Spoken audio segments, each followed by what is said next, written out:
Good morning. Thank you, Chairman Stile, for calling us together, and certainly thank you to the witnesses for being here today.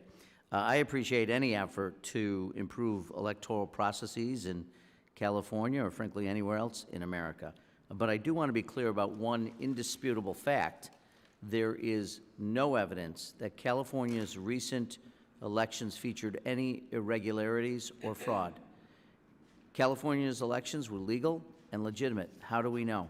Because in November of 2024, Republicans deployed election observers to more than half a dozen congressional districts across California. These observers monitored ballot tabulation and processing operations in California. They reported no instances of illegality or any serious election-related irregularities. What they reported was California election officials following the law. And to be crystal clear, Republicans did not contest the outcome of a single congressional race in California under the Federal Contested Elections Act. To anyone watching this, please understand there is a long-standing mechanism for challenging congressional results that were improperly decided, and Republicans did not challenge any congressional result in California. There is no question the ballots counted in California in the period after Election Day were legally cast by eligible American voters. That is undisputed. So this hearing is not about making American elections more secure. We're holding the hearing because my colleagues simply dislike the way Californians voted. It's not the procedure Republicans actually have a problem with, it's the outcome. Now, there are always ways in every election in America that we could make them more efficient. And I'm sure there's probably room in California for improvement in their elections to speed up the process. So standardizing notice deadlines and ballot cure review across California, these policies could probably streamline elections.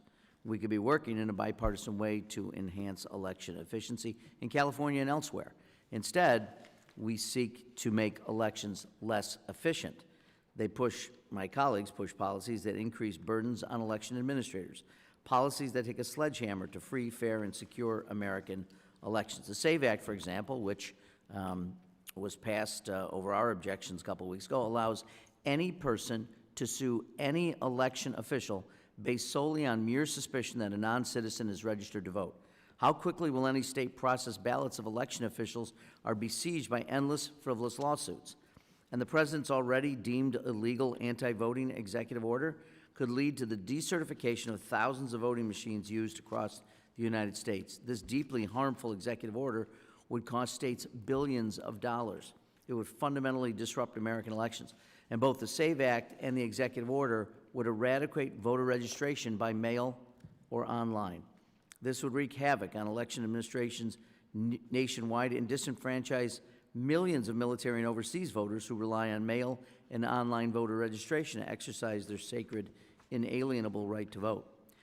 Some proposed Republican policies would harm American elections so much even prior Republican witnesses at this committee caution against them. We've heard Republican witnesses warn of the inefficiency of processing hand-marked, hand-counted ballots, which have been advocated by members of the House Republican caucus. Forget about weeks to resolve elections.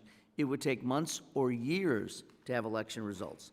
Committee Democrats called a witness today to give voice to the military and overseas voters that would be harmed by Republican election policies. But the record should reflect that our colleagues blocked Democrats' initial witness choice, a military spouse stationed overseas named Sarah Strader, from appearing today.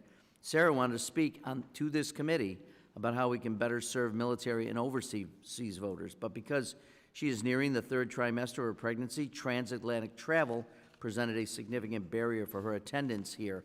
The majority denied our request for her to testify remotely, something we have the technology to facilitate. So, because Sarah is a pregnant military spouse with travel limitations, she was not allowed to testify. It is not lost on us that if the SAVE Act were law, Sarah would also be unable to register to vote today because it requires in-person voter registration.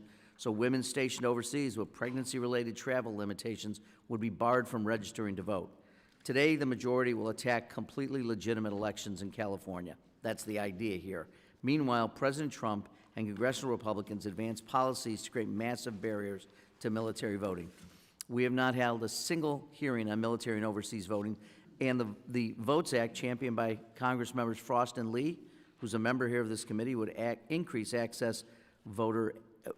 military voter access, unlike the SAVE Act. Why are we discussing this today instead of that? We would happily waive this committee's notice requirements to call the Votes Act up right now to send it once again to the full House. So to defend rather than undermine legitimate American elections. Instead of wasting time, can we support military and overseas voters? I would hope we would, and thank you. I yield back my time.